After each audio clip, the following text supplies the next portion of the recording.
You got here just in the nick of time. What does that make us? Big damn heroes, sir. Ain't we just?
Hello and welcome to Shoot the Breeze on Resonance 104.4 FM, the film and TV radio show where a handful of film enthusiasts shoot the breeze about all things film and television. I'm Marcus E. Acko, and I am really buzzed to be talking to some of the filmmakers in the Paris International Film Festival 2022, which is running from February the 10th to February the 20th. I can't wait to talk to them. Hi, I'm producer Dave, and I too, chatting to some of these filmmakers, it's been a great time. So I'm looking forward to the start of the festival, and can't wait for you to hear some of the interviews as well. Yeah, and we're going to jam pack all of them because there are a lot of them that we're talking to, and we want to try and get all of them in as quickly as possible before the festival starts. So enough with my rambling. Let's just jump straight into one of the first interviews. So producer Dave, take it away.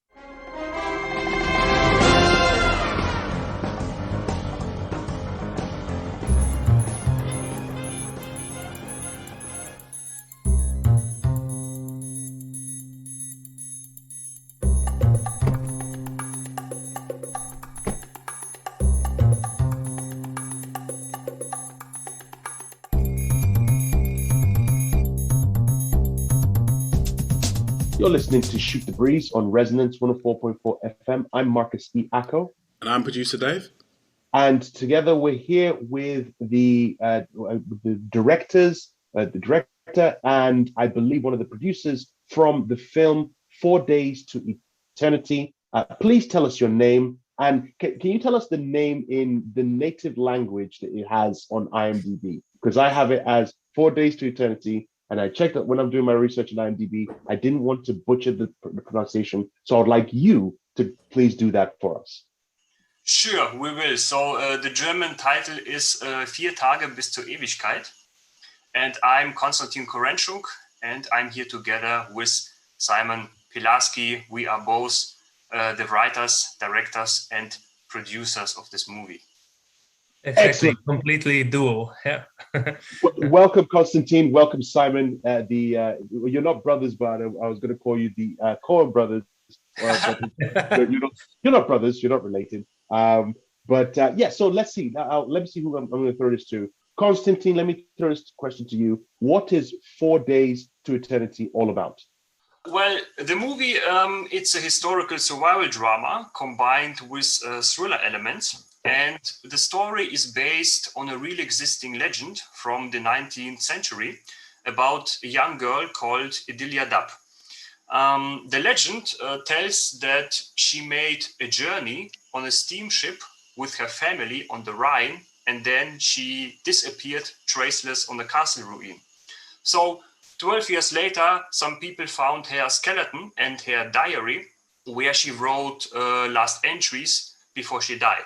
So it's a very dark, mysterious case. Nobody knows until today what really happened and if it happened at all. And our plot deals with the circumstances of her disappearance, and we made a tough, claustrophobic, but also melodramatic and thought-provoking elevated genre film with international appeal. Okay, so thank you very much, Konstantin. Simon, let me throw it to you. Since you wrote, directed, and produced this with Konstantin, what inspired you to take this up to be a story that you wanted to tell? Very close to the city where we grow up is the real castle called Lahnstein at the Middle Rhine Valley, and where we heard about the saga of the disappeared woman Edilia Dab, we thought that could be very interesting for a basis for a feature film. And for some years we thought about how we can tell this story, and then we started to develop a script, and at the end we find out that the combination of the saga and the love story between Edilia and the Abyssinian actor Kaven, performer at some called Human Zeus, was for us the goal and the fundament of the plot and the story. Yeah. Excellent. So that's what pulled you towards it, and you wrote it with Konstantin.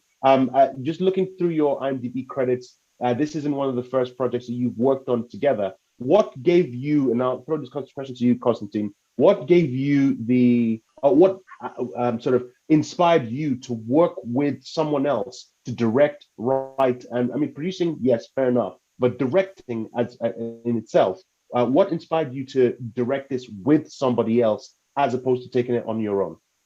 Well, we were filmmakers in a city which is completely not usual for filmmaking. It's a small city in Rheinland-Pfalz. It's called Bad Kreuznach. That's the city where we met as filmmakers 12 years ago. And it was a completely coincidence because he was making some movies, I was making some movies, but we never have joined forces until then. And then we made our first short movie. It's called Der Sternenberg. It's an homage to our company name, Sternenberg Films. This movie had a budget of 30 euro, and it has won the third cash prize of a film festival, which was 150 euro. So the budget was recouped 5 times. And this small but sweet success story was the fundamental step of our cooperation. Excellent. And one of the things I've been very interested, because as soon as I saw that it was a dual directorship in this, and one of the examples I gave was Joel and Ethan Coen, how they work on all of their projects, with the exception of the most recent one, where Joel did it on his own, The Tragedy of Macbeth. They've worked on all of their projects together. I've always been very interested in discussing with duo directors to find out how that collaboration actually occurs. Because I know for myself personally, I would be very, I have my own ideas of how things would go. I want to go in one particular direction. And unless the other person is pretty much lockstep with me, it's going to grind at me where I need to sacrifice or compromise some of my own ideas and feelings and thoughts about doing a particular shot or project. Simon, how do you get to work with Konstantin? Feel free to say whatever you want to say right now. Konstantin can't say anything. So feel free to tell us, how do you do that? Okay. I mean, at the beginning, there's the idea of the script or of the story, and we're sitting together and thought about everything and do a big brainstorming, and that's the base. And then we discuss every idea, and I think we are very critic at ourselves. and that's I think that's the way where we do the complete production, directing, and also script, that we are not too nice or too friendly to the other, but a little bit too hard maybe sometimes. But I think that's the goal for the good teamwork, and I think a lot of things that we do are fit together. I mean, at the beginning, one guy of us do the first part of the script, and then the other, and then we change the parts and read it and discuss about, and like this the complete process works. And also at the film sets, I mean, a lot of times there are 2 or more actors, and we do it like this. There's Konstantin, for example, is working with one actor on the set, and I work with another actor on the set, and so it's very efficient and very it works very good, I think so. Yeah. Okay, and that's on the directing side. So Konstantin, how do you handle the writing side? Because again, you both wrote the script together. What were your techniques with writing with a partner? Again, in the past, I've had opportunities to write with other partners, and some have been very efficient with the way I've done the work, with the way we've worked together, because we're lock sync, we know what ideas we need to go with, and some others have just not worked at all. What techniques did you two use to make sure that you remained lockstep together to get this project done? What's interesting to say is when we write a script, we never sit together in one room. So everybody sits apart at his own and writes the part of the script that was mentioned to him. So first and second one.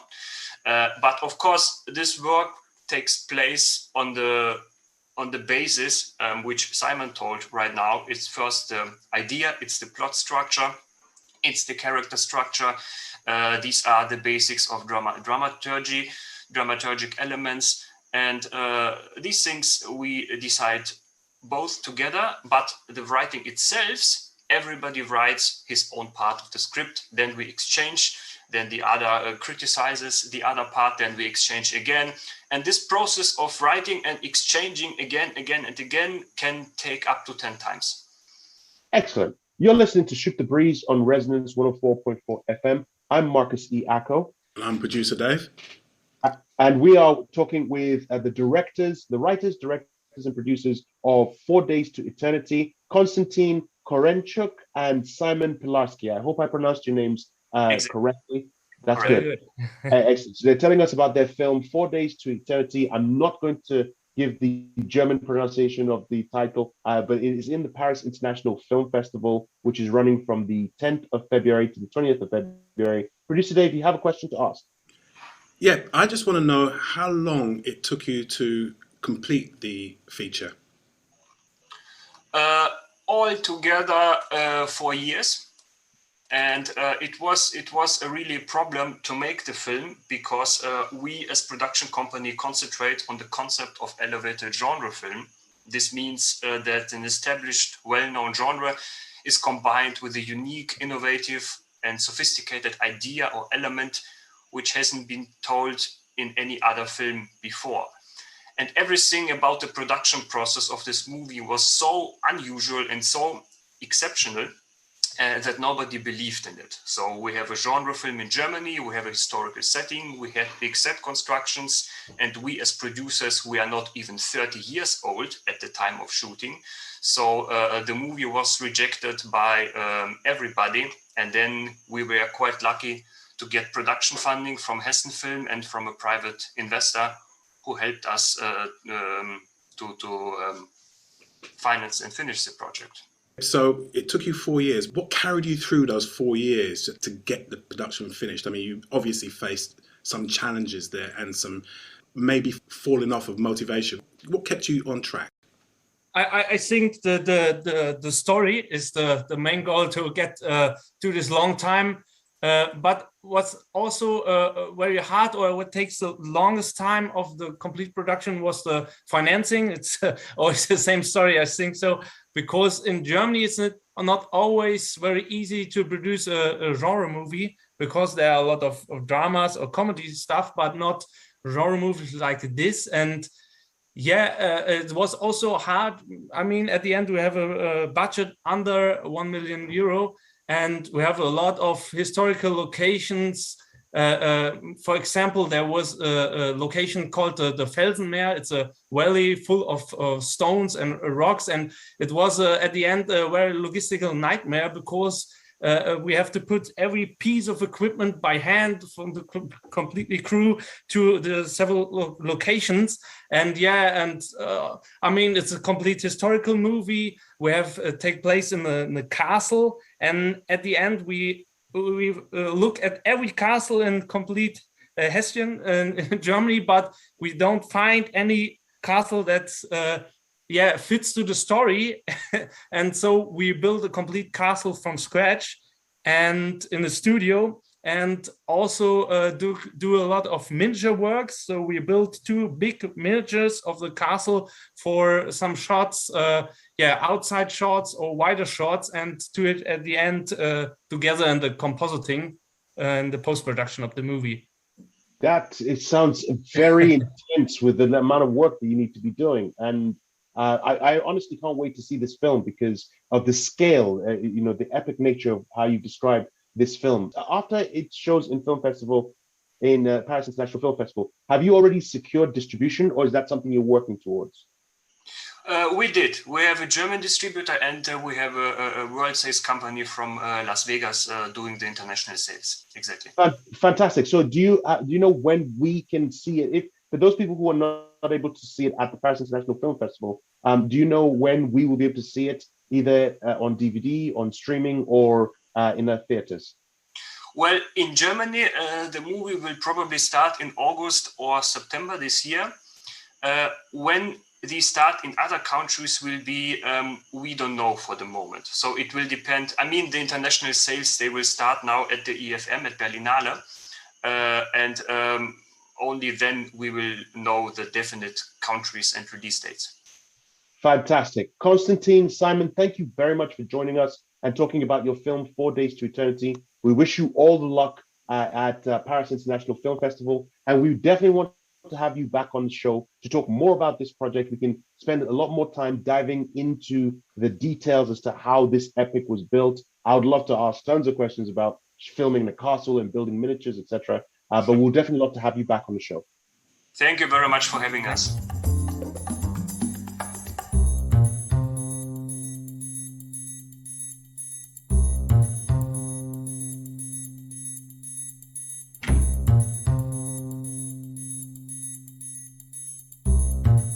You're listening to Shoot the Breeze on Resonance 104.4 FM. I'm Marcus E. Acko, and I'm here with the filmmakers behind the documentary Front Stage and Back. In fact, I won't talk about it at all. I will let the filmmaker introduce himself and tell us more about this film.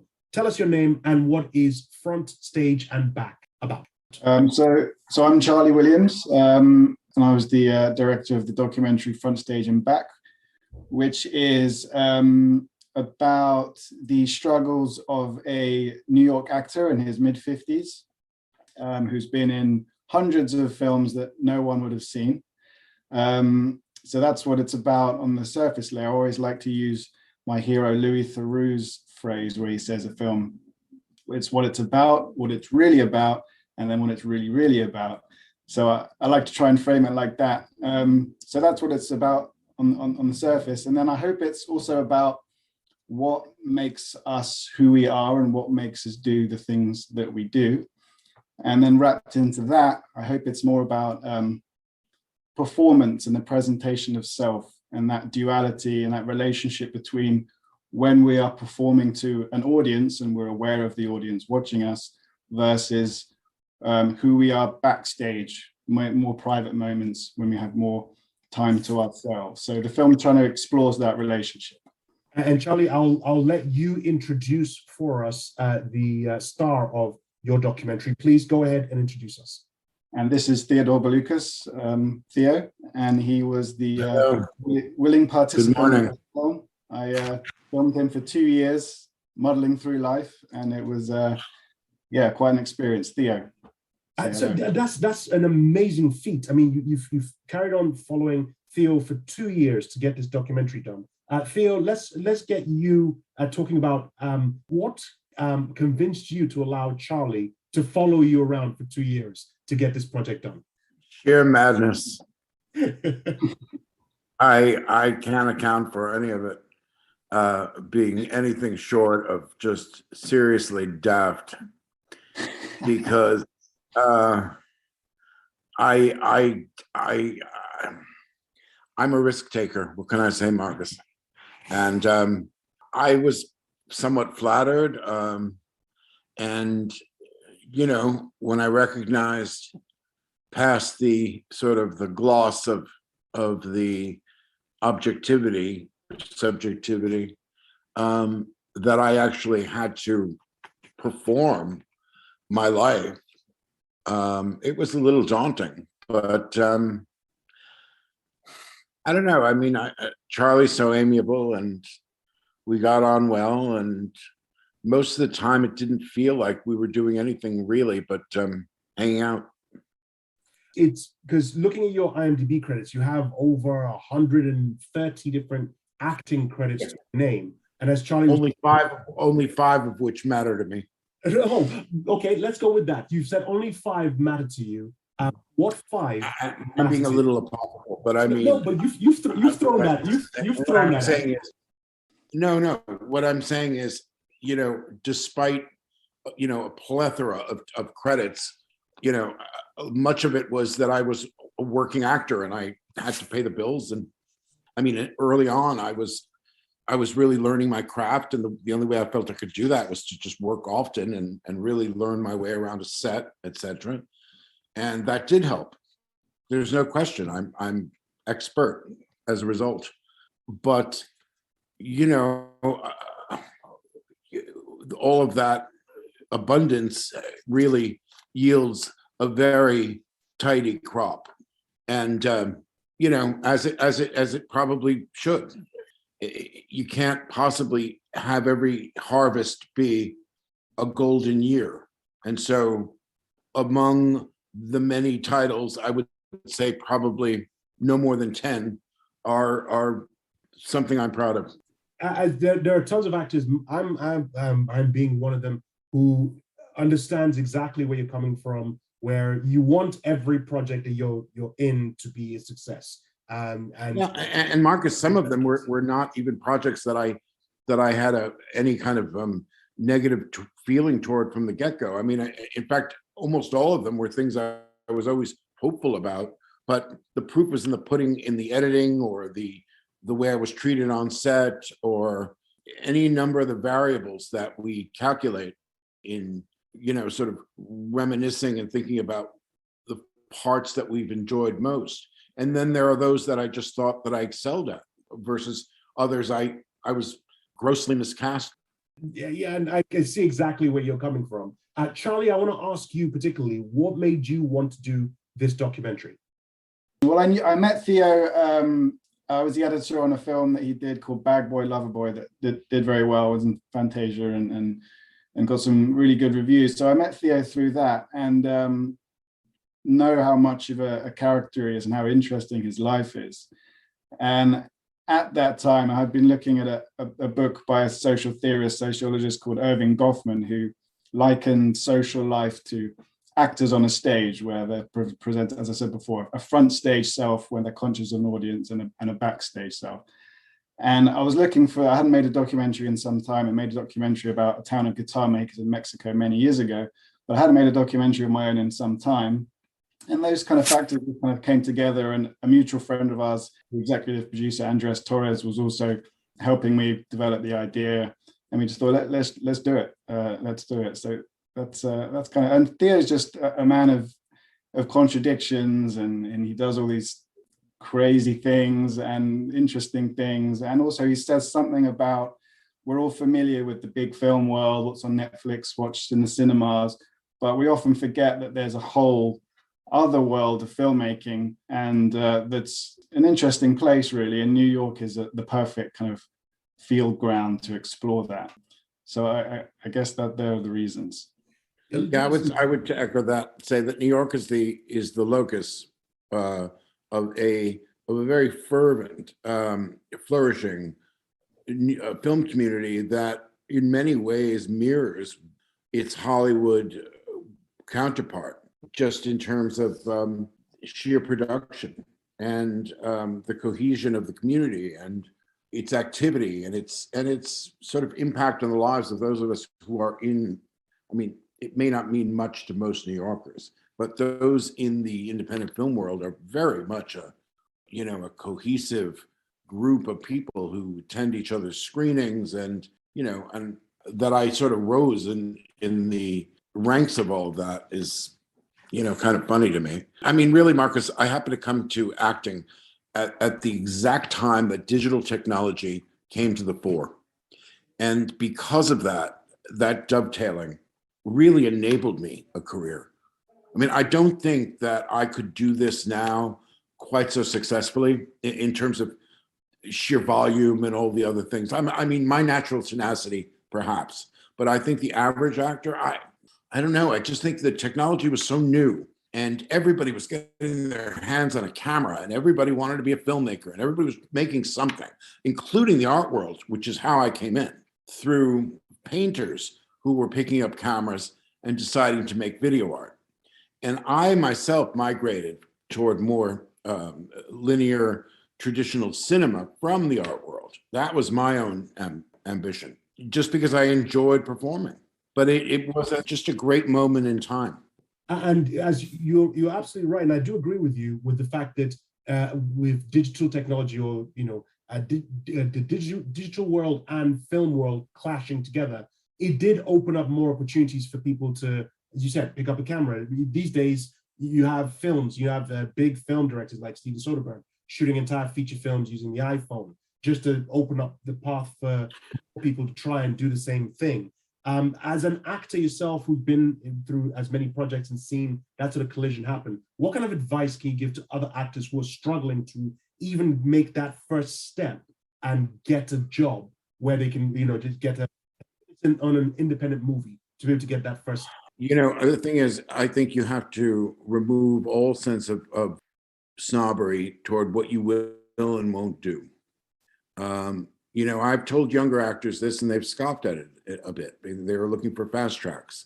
Do student films. I mean, how else can you cut your teeth on filmmaking if not for, you're nobody. You have absolutely no accomplishments to show for.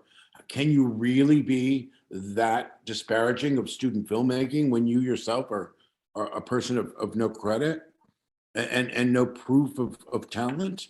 So cut your teeth on student filmmaking, where you can really, really exercise every fiber of the craft and take those risks and do all kinds of things and hope that perhaps they'll go to a shorts festival. More than likely, they're going to show up on YouTube or something else, or Vimeo, which is fine because you're building a reel. Without a reel, you can't really try to pursue an agent or see casting directors and be taken seriously. You need this gestalt of work that shows your range. So I think it's a wonderful place to start with student filmmaking because the castings are constant. There's got to be some type where you're needed, where your type is needed, and you can go after so many different types of parts just to see whether or not you can pull them off. Yeah, you're right. And you mentioned the fact of festivals like this one, the front stage and back is going to be playing at the Paris International Film Festival, which is running from the 10th of February to the 20th of February. Charlie, just one question before we wrap up. As you followed Theo for 2 years to do this documentary, what did you learn from experiencing or seeing the world through his eyes that you didn't know before you started the project? Well, I've been in New York myself since 2010, so I'm quite familiar with that film world that Theo operates in. I hadn't seen some of the projects he's been in have been quite bizarre, and they were kind of a revelation to me. But more in terms of what I learned, I wanted to be a ghost. I had this kind of very verite, purist, direct cinema kind of angle I wanted to go for, which was to really not be there and just be an observer as much as possible. But I quickly realized and learned that that is not really possible, particularly with someone like Theo, who is very forthright and very talkative and has a lot to say and a lot of opinions. And he directly addressed the camera, and my presence is always felt in every scene. So I started out wanting to be not there, and in the end, I learned that I had to be. I was very much present, but I wasn't engaging or talking too much. But so that's kind of the main thing that I learned, is just a bit of realism about that. But in terms of sharing the time with Theo, just got to know a fantastic, interesting, inspirational, tenacious person, and go into environments and situations that I would never otherwise have been in, which was fun and a privilege. So I'm always going to be grateful to Theo for opening himself up and being so willing. I have a portrait of him on my wall to attest to that. And yeah, it was a great experience, and we're both very, very well. I think Theo's moderately happy with the film. I'm very happy with how it's turned out. So I hope people enjoy it. And it sounds like a very deeply personal documentary project. We wish it all the best at the Paris International Film Festival and all the other festivals that it goes to on its run. Charlie Williams and Theo Bouloukos, thank you very much for joining us on Shoot the Breeze to talk about your documentary, Front, Stage and Back. We hope to hear from you pretty soon on the progress of your work. Appreciate it. Thank you, Marcus.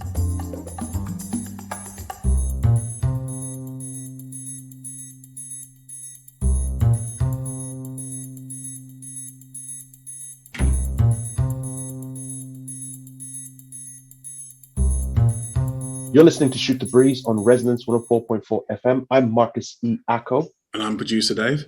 And we are joined by the filmmakers behind one of the films at the Paris International Film Festival. Please tell us your names and tell us what the film, The Underground Sistine Chapel, is about. Antoine, if you don't mind, I'll throw it to you first, and then you can introduce Yohann, and then we can go from there. Hi there. The Underground Sistine Chapel is the movie telling the story about a street artist with Anonymous. He's a Parisian guy and involved in street art since about 10 years now. And the movie focuses on the main last artwork he made during the confinement in Paris. And it's quite a strange movie for people because it's mixing art and NFT topics. Basically, Yohann Grignou is co-director of the movie with me. Excellent. Welcome, Yohann. So from what Antoine has just mentioned, you mentioned that it was, did I hear you right? It's an anonymous French artist. Is that correct? Yeah, Yes. exactly. So I guess the equivalent in the UK would be Banksy, right? So Banksy is also an anonymous street artist who's become world famous for his daring artwork on the streets of London, and most recently, one of the things where he set an artwork to be shredded at a national auction or an auction in America and so on. So this is sort of, you have the French equivalent to the English Banksy, who performs. Does he do the same sort of or he or she? We don't know if they're anonymous. Obviously, it could potentially be a woman or somebody whose gender is non-binary in gender terms. So with this particular type of art that's being done, can you describe some of the examples of art that has been done by this anonymous artist? Basically, people is quite famous for one main artwork, which is called La Liberté guidant le peuple. In English, maybe I could say the freedom leading the people. It's a main artwork in Paris that been famous all around the world during the Gilets jaunes crisis. And his style is basically remixing old classic paintings, mixing it with modern style and introducing elements like iPhones, iPads, etc. into real classic and famous paintings. And also he's introducing some little elements talking about the money or the power of governments, etc. So it creates some masterpiece, really talking about news or the current era, but with some classic reference. Ah, fantastic. Yeah, he made another like Le Radeau de la Méduse in French, so the raft of the Medusa, I think in English. And this piece is very particular because this piece is on the top of the foundry where we shoot the movie. And I know the BBC make a subject about this piece, but in particular. But yeah, it's good. Excellent. So, what drew you two specifically to do this film about this artist? We met P-Boy about 4 years ago, 3 or 4 years ago, and we just discovered his work in streets in Paris. We decided to connect with him because it was really powerful in streets. Like I don't know what to say, but each piece got a real impact in Paris, and we decided to discuss around, okay, what's your mood, how do you work, etc. And we had the idea to make something. We didn't know if it can be just a web series or a short movie or a big movie. And yeah, we were kind of friends after a few months discussing, and now it was 1.5 years ago. We started a new discussion, and it was preparing something like a huge project, and we decided to make a movie about it because it was kind of the major masterpiece for him, and it was about a new piece called the Underground Sistine Chapel, because it's a new remix about the Sistine Chapel, but in an underground places, which is an old foundry, and yeah, it's quite unknown place, but a major masterpiece there. Excellent. You're listening to Shoot the Breeze on Resonance 104.4 FM. I'm Marcus E. Acko. And I'm producer Dave. And we have the filmmakers, the directors of the Underground Sistine Chapel, Antoine Breuil and Yohann Grignou. Did I pronounce your names correctly? Yeah. Yeah, perfect. That's okay. Perfect. That's good. So your film is documentary following the artist, the French artist. With regards to your own experience with art and artwork, could you give us a little bit more? Antoine, let's start with yourself. You've already told us how you were drawn to the project. What is your involvement a little bit more in art before you started making this film? Basically, I'm art director since about 10 years now, but mainly working for artists in music industry or and TV industry. And when we started Samurai Cup with Yohann Grignou, it's our company, we decided to create something like the future-proof agency to different artists all over the world, mostly independent and underground artists. And we had the idea that, okay, we need to create some awesome content, but also like movies, like short movies or feature movies. But we also have to invent a new kind of agency that is owned by artists. That's why Samurai Cup is born.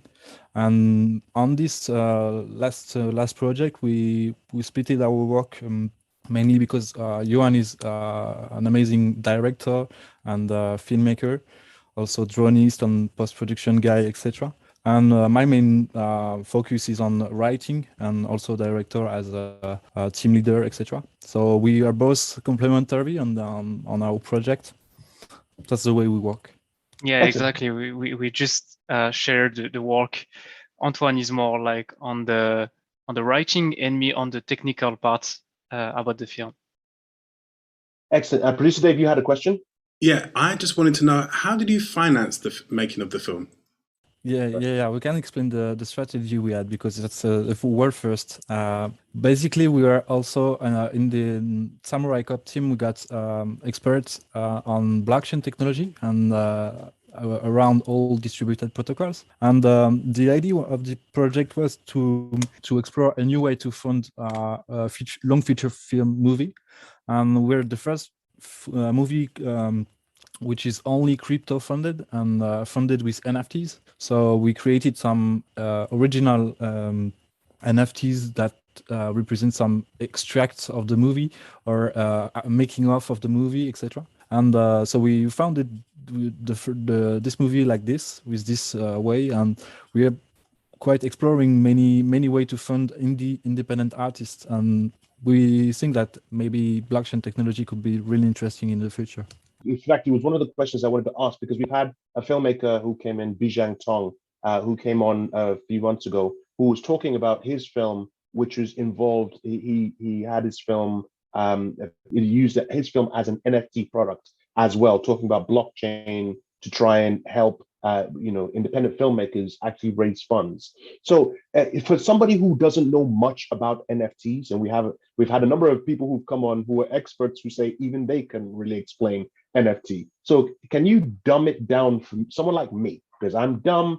How would you use NFT to be able to fund your film? Basically, to understand the NFT, letters are non-fungible token. But okay, we don't care about this name. Let's say that NFT are rare items. So basically, that's the first time in history that we can send something to someone on the internet, and I don't own it when it's sent. For years, internet was just copy and paste. When you're sending a track by email, you still got the track. And that's the first time we got something like that can be unique and rare. And if I send it, okay, it's only one piece in the world, and you own it. And so for the 20 last years in internet, we started to explore Kickstarter or many ways to fund projects. But here we have something new that is allow people or community to co-found something and to be co-owner of the product or the service or whatever it is. So I think for artists, it can be really interesting to explore it as soon as possible, because it's really new. It's only about 4 years now. But for example, if you are a band and you want to produce something like a rap album and no one wants to produce it, maybe your fan will be able to help you and to say, okay, guys, I got create pre-sales and we will buy it. And for example, you can imagine that this community is now your co-producer, but in a peer-to-peer way. There is no Kickstarter or whatever the platform. So you are directly connected to your community. That's the point. Really interesting.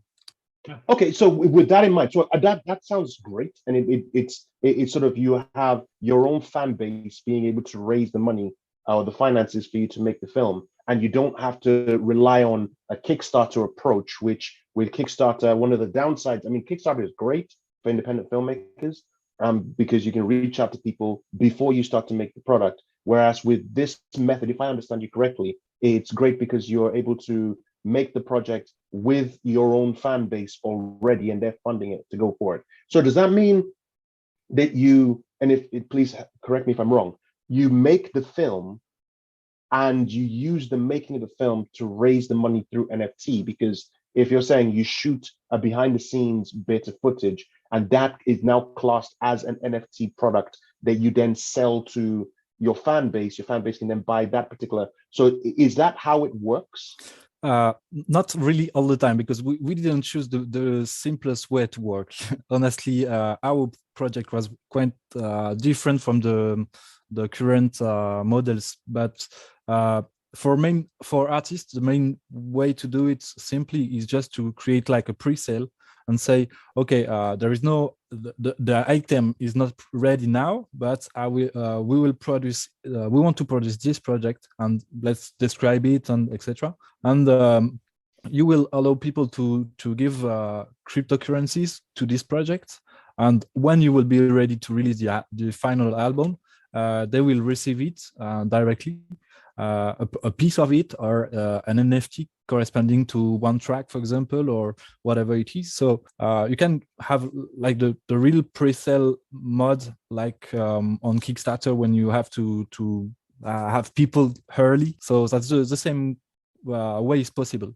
Excellent. Thank you very much, Antoine and Yohann, for joining us. You've been listening to Shoot the Breeze on Resonance 104.4 FM. We've been talking to the filmmakers of the film The Underground Sistine Chapel, which you can see at the Paris International Film Festival, which is running from the 10th of February to the 20th of February. Antoine, Yohann, we wish you all the best with your project in the festival. And maybe we want to do more and more episodes about NFT, helping with funding film finance. So we'd love to have you back on the show to talk about that and more of the progress of your film. So thank you very much for joining us. Thank you. Thank you, guys.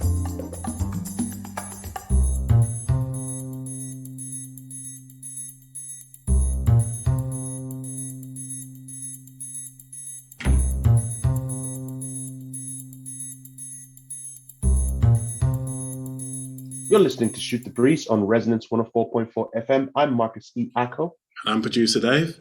And we're here with one of the filmmakers behind the film For the Love of Noise. Please tell us your name and tell us what For the Love of Noise is about. Hi there. Yeah, my name's Alan Cross. I'm the co-writer and director, editor of the film. It was a chance meeting, really, that started the whole ball rolling. It was in lockdown. I was painting my front door, believe it or not, and I went to the screw fix to get some varnish to paint the door, and I bumped into Kevin on the way back, and we'd sort of known of each other, but we didn't really know each other that well. So he was walking towards me, and I thought I'll say hello because I've seen that guy around town a lot, you know, and we bumped into each other a few times at the arts club, and we stopped when we were chatting, and I said to him, "So what do you do?" No, he said to me, "What do you do exactly?" And I said, "Well, I'm a filmmaker. I'm looking for, you know, different projects to produce." And he said, "Oh, I've always wanted to make a film." And I said, "Oh, what about?"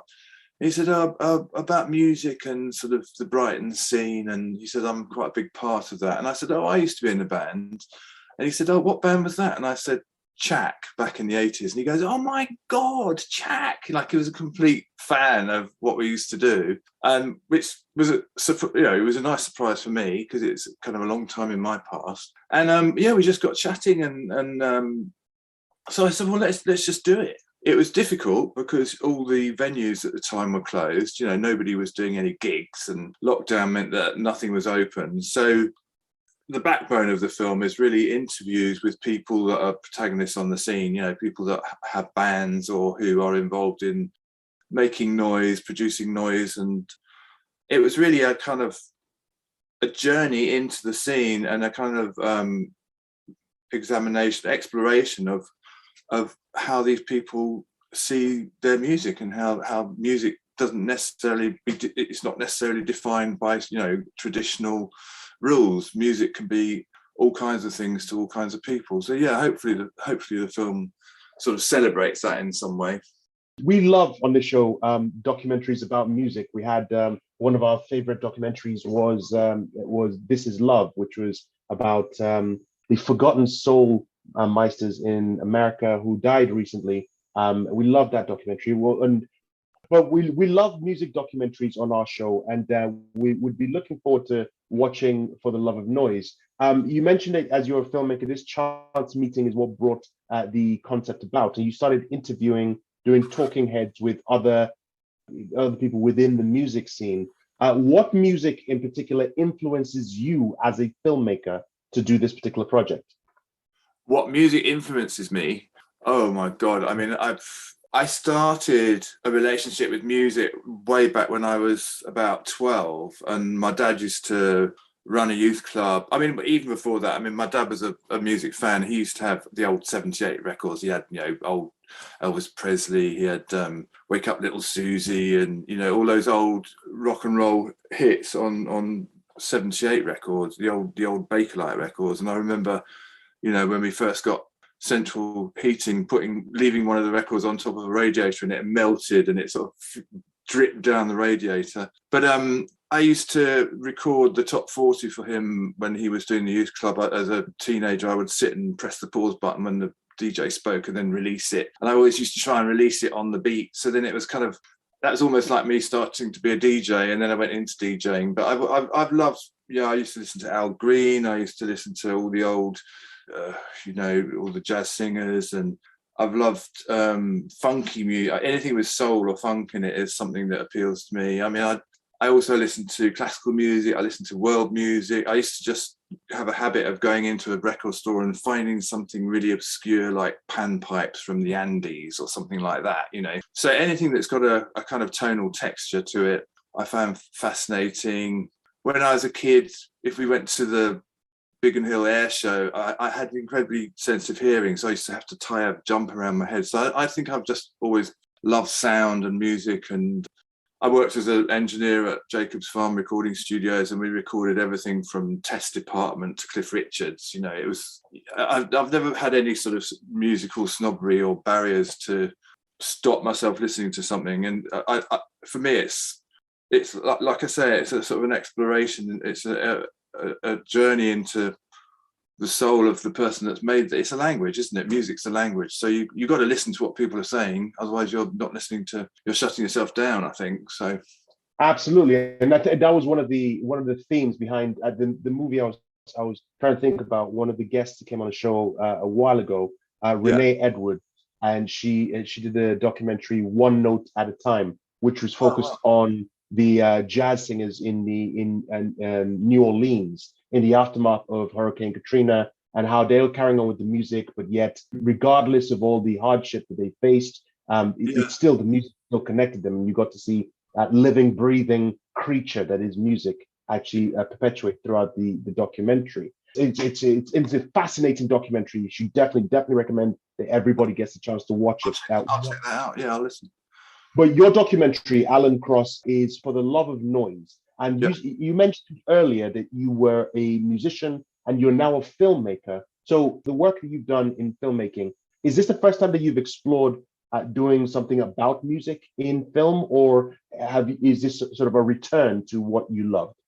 For me, it's all connected. I studied architecture, and while I was at college, I was in bands and did various things. And my band Chat, we got signed to MCA. But it's all connected. The rhythm of a building, or the rhythm of a piece of music, or the tempo and the rhythms in a painting, or even in a screenplay. Everything, all these things. I think it's the structure of music or the structure of any piece of art. There are parallels that connect all different art forms. So I don't really sort of separate my work as a musician to my work as an artist in other areas. I work in other fields of art. I do animation, I do filmmaking, I write, and I paint and I draw, so it's all connected. I think there's music in everything from my perspective, and I try to keep it that way. But for the Love of Noise, we were really trying to uncover a scene that's quite an underground scene, because it's quite alternative, and it's almost rebellious in a way, because it's rebelling against what would normally be called music and what normally defines music. Some of these people are taking the insides of a CD player and shorting wires and making scratching noises, and it's fascinating. I mean, I wasn't really aware that this was going on, but it's when as you watch the film, we try and take the viewer through into that world, and so they can experience it firsthand. Kevin, is a huge part of it as well, because he is in several bands on the scene, so he had unique access to the main players and some key protagonists and performers on the scene. So it was great, because we were basically interviewing a lot of his friends in Brighton.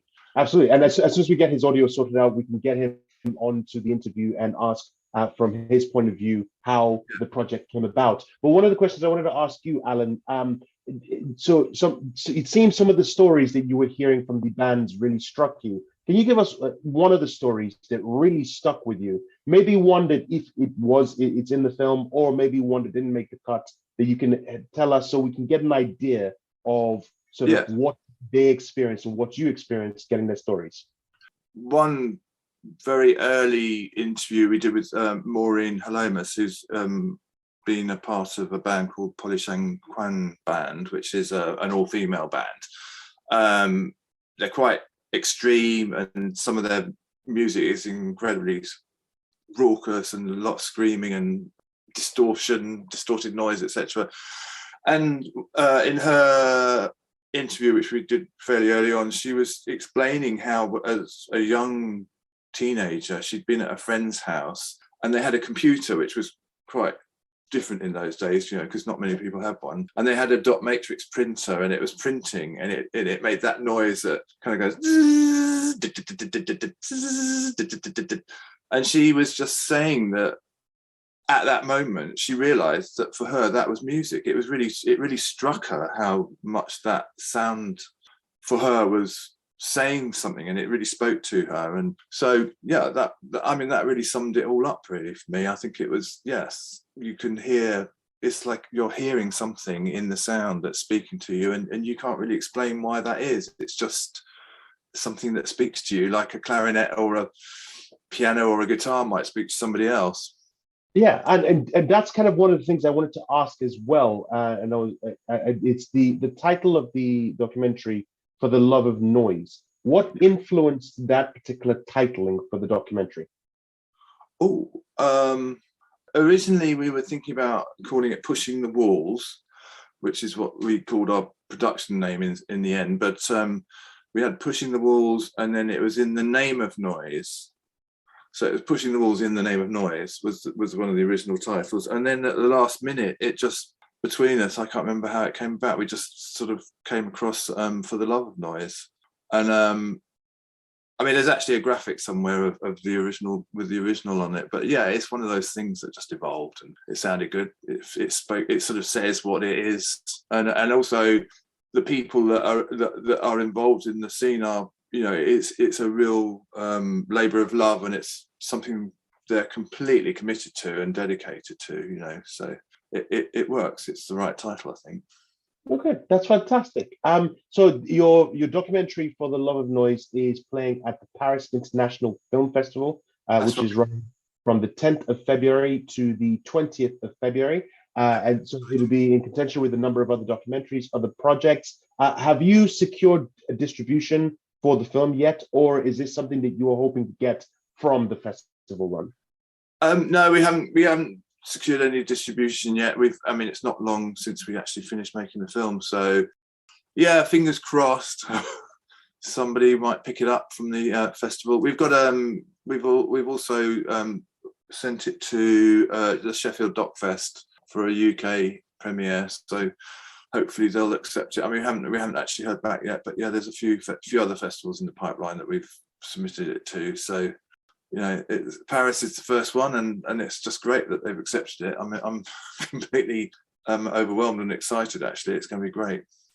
And we wish it all the success in Paris International Film Festival. We hope it gets into the Sheffield Doc Film Festival, very prestigious film festival for documentaries. And we hope that we get to see more and more of your work. And hopefully we can get to chat to Kevin the next time we try and organize a session about the documentary. So Alan Cross from For the Love of Noise, thank you very much for joining us. Speak to you next time. Thank you very much. And there you have it, some of the filmmakers whose films are going to be running in the Paris International Film Festival, which is going from the 10th to the 20th of February 2022. Hosted and directed by, the film festival is directed by our good friend Jenna Suru. Give her all the love. Go check out the film festival, check out all the wonderful films that are going to be there, and see all the emerging filmmakers who will most likely become household names in the next few years. I want to say thank you all very much for having sat down and listened to Shoot the Breeze on Resonance 104.4 FM. I want to thank Resonance FM for giving us the opportunity to keep on doing this show over and over again. You have been listening to Shoot the Breeze on Resonance 104.4 FM. I have been Marcus E. Acko. I'm still producer Dave. Dan, thank you very much for listening. Speak to you all next time. Goodbye. Bye.